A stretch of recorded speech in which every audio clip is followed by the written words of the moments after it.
Le mondial au Qatar questionne sur plusieurs points. Le premier point qu'on pourrait noter, c'est le point qui a été réglé depuis, a priori, le point de l'écologie, la climatisation des stades pour une compétition qui normalement se déroule durant l'été dans un pays désertique où il y a fait des températures extrêmement ahurissantes. Mais finalement, le mondial a été décalé en hiver, ce qui fait d'ailleurs qu'il y a cette conséquence que la climatisation, qui est d'ailleurs une climatisation qui est assez peu énergivore au passage, puisque ça exploite les flux d'air du désert, etc. C'est un système qui ne pourrait pas marcher ici, de ce que j'ai compris. Un autre problème qui pour le coup n'a pas été évoqué, mais qui est un problème qui est connu des gens qui aiment le foot, j'en ai beaucoup parlé avec Schnabi qui ne peut pas être là ce soir, mais dont on peut parler ici, c'est qu'en fait une saison Coupe du Monde en plein milieu du mois d'hiver, en plein milieu des championnats, ça induit sportivement parlant tout un tas de problèmes, ça force la suspension des championnats, ça change les calendriers, ça a des impacts du coup politiques et économiques locaux, parce que par exemple quand il n'y a pas de match pendant un mois en novembre, tous les commerces par exemple autour des stades s'en plaignent, puisqu'en fait eux ça fait 20 ans que ça fonctionne comme ça fonctionne, et là il n'y a plus de match, donc du coup c'est la merde, enfin hiver en novembre, vous avez bien compris. Du coup ça fait qu'il va devoir avoir un rattrapement du championnat, et que les joueurs actuellement sont dans une période où en fait ils sont beaucoup plus à risque de blessures, avoir du surentraînement, des voyages pendant la saison. Et d'ailleurs on a 5 joueurs, 5 anciens joueurs titulaires et cadres de l'équipe de France qui sont forfaits pour blessures, parce que là les blessures sont relativement courantes. Donc ce qui a été le plus évoqué, ce que vous avez probablement le plus entendu parler, c'est une enquête de The Guardian qui révèle que 6500 ouvriers étrangers seraient morts sur ces chantiers depuis 2010, sur les chantiers des constructions des stades. Des ouvriers qui viennent notamment d'Inde, du Pakistan, du Népal, du Bangladesh et du Sri Lanka. Un nombre qui pourrait être plus grand, peut-être plus faible, on sait pas trop non plus, a priori pas trop. Contesté en tout cas, un nombre très très très contesté, parce que les autorités du Qatar ne déclarent que 37 ouvriers morts dans le cadre du travail. C'est qu'en fait, la question du nombre de morts au Qatar sur les chantiers, c'est une double problématique. Parce que, alors évidemment, c'est problématique qu'il y ait des gens qui meurent au travail et qu'ils ne soient pas payés à l'heure et qu'ils soient des esclaves modernes. Évidemment, c'est un problème. Mais là où c'est peut-être en trompe-l'œil, c'est sur deux choses. Alors là-dessus, j'ai écouté une émission de France Inter là-dessus, où on avait une journaliste qui nous expliquait que, en fait, quand on dit qu'il y a eu 6500 morts au Qatar, mais qu'il y en aurait eu que, une vingtaine en Russie, un peu moins de 10 au Brésil et que 2 en Afrique du Sud, c'est en fait parce qu'on n'a pas d'informations en réalité sur ce qui s'est passé. Alors là, vous avez 2 infographies à droite et à gauche, d'ailleurs, qui ne mettent pas le même nombre de morts chacun. Pareil, il y aurait eu que 6 morts en Chine. C'est tout simplement qu'on n'a aucune information sur ce qui s'est passé en Russie, que ce soit pour le Mondial en 2018 ou que ce soit pour les JO de Sochi. La journaliste expliquait que, en fait, c'est parce qu'il y a tout un nombre d'organisateurs, de pays et de journalistes qui sont venus, observer les conditions du Qatar, faire du recueil d'informations. Là où, en fait, quand les journalistes indépendants allaient en Russie ou en Chine pour aller voir dans quelles conditions de travail les gens pouvaient travailler, dans quelles conditions les jeux étaient organisés ou les événements sportifs étaient organisés, ils se tapaient les services secrets, des menaces et potentiellement tu ne rentres pas chez toi. La deuxième donnée, et ça on en reparlera juste après, c'est qu'en fait le Qatar a fait sortir de terre en un temps record une ville, en fait une capitale. Mais y a-t-il eu plus de morts pour l'urbanisation totale de Doha que de Riyad par exemple? Mais en fait Riyad ça s'est fait sur 100 ans, ça s'est pas fait sur 20 ans. Voilà, donc du coup se pose la question de est-ce que nous, quand nous étions nous-mêmes des pays émergents, est-ce qu'il n'y a pas tout un tas nombre de morts qui ont servi à l'urbanisation et la construction de notre pays, et aujourd'hui on s'en lave un peu les mains en se disant écoutez, maintenant on est moderne, on est de l'autre côté de la barrière, on vous juge. Alors évidemment c'est dégueulasse d'avoir autant de morts, surtout quand on a autant de pognon honnêtement. Le problème là qui se pose, c'est probablement les délais en fait, c'est-à-dire ils ont eu 10 ans pour faire sortir je sais pas combien de stades de terre, évidemment que voilà. Mais on va y revenir parce que les Français n'y sont pas pour rien là-dedans. Les Français ont pas mal contribué à la construction de stades.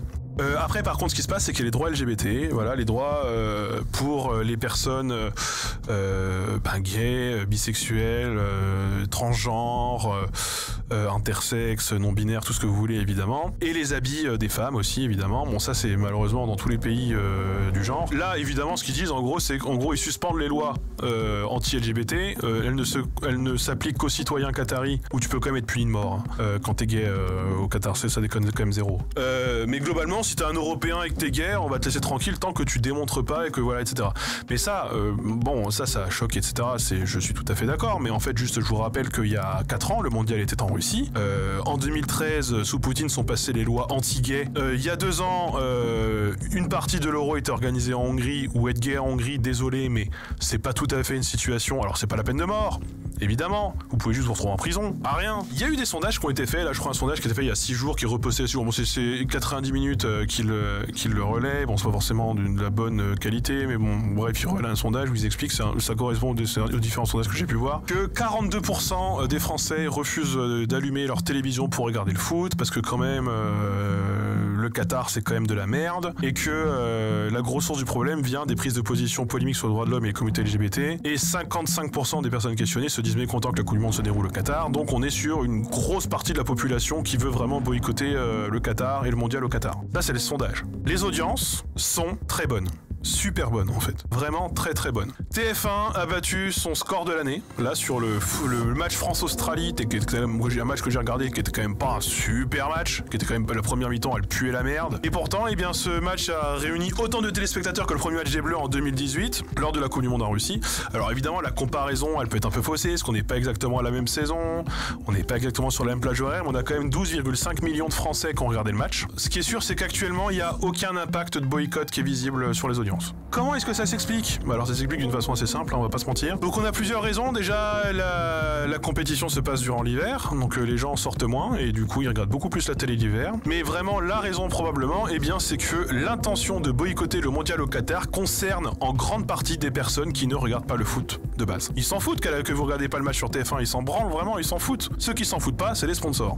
Parce que eux, les sponsors, ils payent cher les pages de pub et s'ils payent les pages de pub, c'est pour que vous consommiez leurs produits. Bon, ceux qui appellent à boycotter le mondial, qui boycottent vraiment les sponsors ? Alors les sponsors, c'est Uber Eats, c'est TikTok, c'est Coca, c'est Hyundai, par exemple. En vrai, c'est une question légitime. Ne faut pas-il boycotter ceux qui apportent l'argent ? On a Nabil Enasri, qui est docteur en sciences politiques, qui a fait un question-réponse là sur Le Monde, qui dit que les appels au boycott du mondial, en fait, n'ont trouvé d'écho qu'en Europe. Il y a que l'Europe vraiment et encore que l'Europe vraiment très occidentale, qui se pose la question du boycott.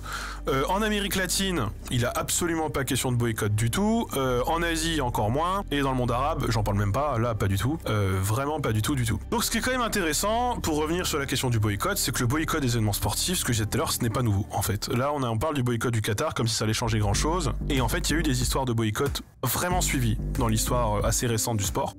Vous n'en aviez peut-être jamais entendu parler parce qu'en fait, l'impact a été quasi nul. Que ce soit l'impact commercial, sportif ou quoi que ce soit, ce sont des impacts qui sont en fait assez marginaux. Et les plus gros boycotts de l'histoire sont des boycotts étatiques en plus. Vraiment. Plus récemment, en 2014, on a eu les Jeux de Sochi qui ont été boycottés par la Géorgie, même qui finira quand même par y participer parce que il y a les Russes qui étaient en train d'envahir l'Ossétie du Sud, où il y a un territoire revendiqué par la Géorgie dedans. En 2022, cette année, il y a eu les JO d'hiver, et il y a eu les JO d'hiver en Chine. Plusieurs nations comme les USA, l'Australie, le Royaume-Uni ou le Canada ont boycotté la Chine, alors essentiellement pour des raisons commerciales, même s'ils ont évoqué les Ouïghours, etc. Et ce sont des jeux qui se déroulent dans les mêmes conditions aussi contestables que le mondial du Qatar.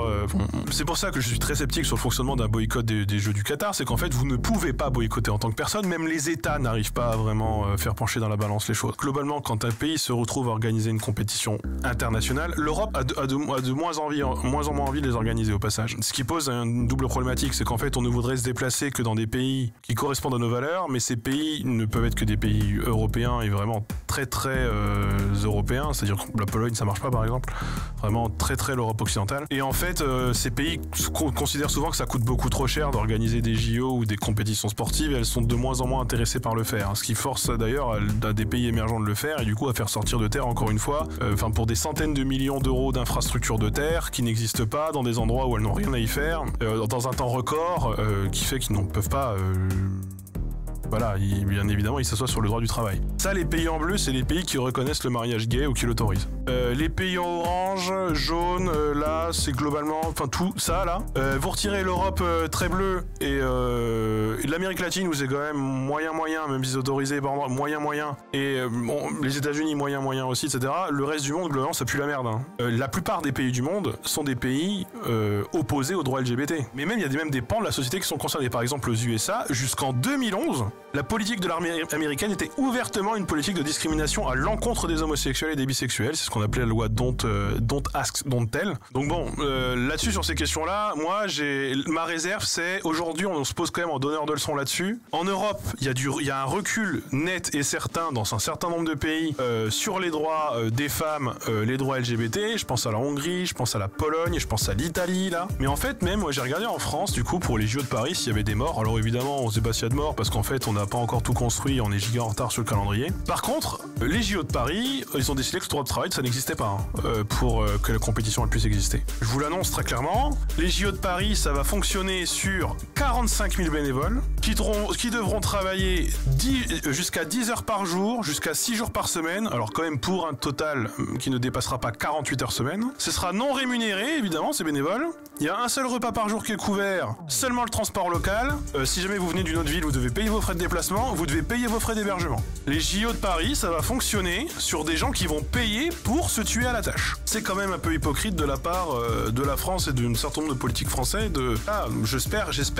j'espère qu'en 2024, on soulèvera ces problèmes. Travail gratuit, alors que t'inquiète que les Vinci, quand ils vont construire des stades, ils seront payés, ou des infrastructures, t'inquiète qu'ils seront payés, t'inquiète qu'il y a tout un tas de personnes qui vont être payées pendant ces événements-là. Donc le sport, c'est un outil politique pour le Qatar, juste pour continuer. Pourquoi le Qatar, il fait tout ça ? Bien, le sport, c'est un outil politique. Et un outil politique, et ça c'est Nabil El Nasri, encore une fois, qui nous dit que lorsque Donald Trump menace en 2018 de représailles économiques les pays qui ne voteraient pas pour les États-Unis lors de l'attribution du Mondial 2026, il exprime de manière très crue combien les gouvernements sont sensibles à l'accueil des grandes compétitions sportives, et là moi je rajoute, et à quel point c'est politique. Donc dans les dimensions transnationales, ça permet aux pays hôtes d'exhiber sa puissance à la face du monde. La Chine, qui se pense aussi être une terre nouvelle de football malgré les résultats très pauvres de son équipe nationale, ambitionne le retour du Mondial en 2030. Donc même si les pays européens se désintéressent de plus en plus des grandes compétitions, et bien d'autres acteurs étatiques en manque de reconnaissance ou à la projection financière puissante, enfin des gens qui veulent faire une démonstration de force et exister sur la scène internationale, eh bien ça les intéresse. Donc là, ça peut être la Chine, ça peut être l'Arabie Saoudite, c'est le Qatar, etc. Ça intéresse tout un tas de pays émergents pour dire, regardez, nous aussi on est sérieux, nous aussi on a les moyens, nous aussi on fait les choses en grand, chez nous aussi c'est cool, nous aussi on fait partie du concert des nations. Comparé à la Chine ou à l'Arabie Saoudite, c'est que le Qatar, c'est quand même un pays de 300 000 habitants, je crois, c'est un pays qui est tout petit et qui a très peur d'être envahi. Donc la Coupe du Monde est devenue une véritable épreuve pour le Qatar qui promettait d'en faire la plus belle jamais organisée, c'est ce que je vous disais juste avant, une démonstration de force quoi. Une épreuve de vérité qui ne devrait toutefois pas remettre en cause la place acquise par l'Émirat sur la scène internationale, car le Qatar n'entend pas renoncer à tout ce qui a été construit depuis que le pays a fait sécession avec les Émirats Arabes Unis et Bahreïn en 71. L'ancien protectorat britannique a d'abord fait profil bas, travaillant à exploiter les richesses pétrolières et surtout gazières de son sous-sol. Mais le Qatar n'entend pas prospérer uniquement sur l'énergie, parce que à un bout d'un moment ça va s'arrêter, le gaz et le pétrole, et en plus le gaz et le pétrole ça attire beaucoup les voisins. Les voisins aiment beaucoup t'envahir quand t'as beaucoup de gaz et beaucoup de pétrole, c'est un peu, vous savez, la malédiction des ressources. Tes réserves et ces sources financières que ça génère, et bien ça donne à l'appareil d'État les moyens et les moyens de réaliser des ambitions géostratégiques. Ça permet d'acheter le consensus politique de la population autochtone aussi. Donc eux ils disent les médias et le sport. Voilà, les médias et le sport, et d'ailleurs ça va bien ensemble, pour pouvoir exister internationalement. Et j'avais écouté du coup la meuf sur France Inter me disait, donc le Qatar en fait ils pensent jouer leur survie et investir dans le foot, dans la télé, dans les entreprises occidentales, dans les médias occidentaux et finalement dans tout ce qui pourrait faire le soft power à destination du monde occidental. Ils pensent qu'en fait c'est s'acheter une survie. La France, l'Allemagne et le Royaume-Uni ne laisseront pas le Qatar se faire envahir par l'Arabie Saoudite, alors que j'en sais rien moi, si c'était le Bahreïn, on s'en bat les couilles. Vraiment, Bahreïn, on s'en bat les couilles de ouf. Le Qatar par contre, s'il vous plaît, on fait du bise avec, ce serait bien de les garder.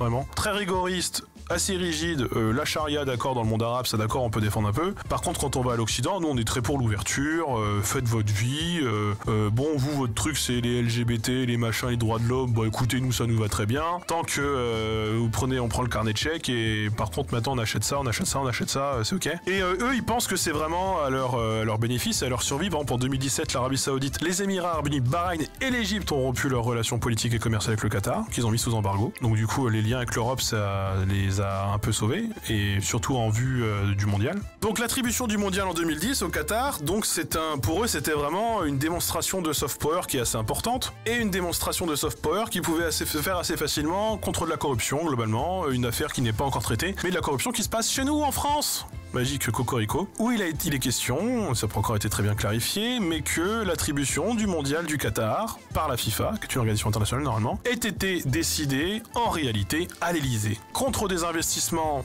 du Qatar en France et contre le rachat du PSG, qui est un enjeu stratégique pour pouvoir pousser la Ligue 1, avoir des stars en France et du coup augmenter la valeur de la Ligue 1 et le prestige du foot en France, donc attirer les stars, etc. Blablabla, en mode redistribution des richesses, ruissellement, etc. Il est possible que Nicolas Sarkozy et Claude Guéant en 2010, ils aient un peu invité le Qatar beaucoup contenté le Qatar et beaucoup graissé la patte de Qatari. D'ailleurs, la première visite officielle d'un chef d'État auprès de Nicolas Sarkozy, c'était le Qatar. Ce qui fait qu'on a énormément de liens avec le Qatar. Par exemple, sur le campus éducatif de Doha, on a une branche d'HEC Paris ou encore on a des accords avec Station F. Alors que le Qatar ne garantit pas la liberté d'enseignement, par exemple. Mais c'est pas grave, c'est cool, les affaires c'est les affaires. On a en 2012, pour une raison vraiment que j'ignore, le Qatar qui a intégré l'Organisation internationale de la francophonie. La France qui accorde depuis 93 et surtout depuis 2008, grâce à Sarkozy, des avantages fiscaux très importants aux Qataris en France. Donc ça c'est pour inciter et faciliter le rachat du PSG en 2011, les hôtels de luxe parisiens, et pour que le Qatar puisse participer au capital d'Accor Hôtel, d'Airbus, de Suez, de Veolia, de Vinci, de Total et de LVMH. Et dans toute cette dynamique-là, on parlait de médias, on parlait de sport, on parlait de médias, mais en fait, il y a aussi les médias du sport. Le marché du sport, aujourd'hui en France et en Europe, il est dominé par beIN Sport.